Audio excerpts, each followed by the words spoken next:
Hi, this is Diana. This is my enhancement 3. This is my homepage where I'm using the controller, the index PHP. And first I'm going to validate this homepage. No errors found. I'm going to validate also the CSS. No errors. This is the link from my account. And if you can see, I'm using the value pair.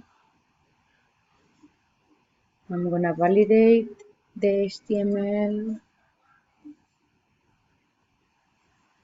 No errors. And I'm gonna validate the CSS. No errors. Now I have a link, create an account to go to the register PHP and using the same concept, the value pair.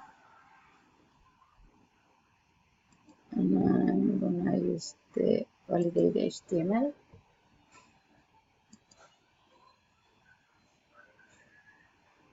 No errors or warnings.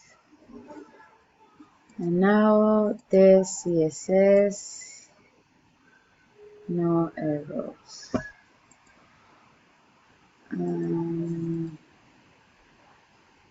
I think that's it. Thank you. Thanks for watching. Bye.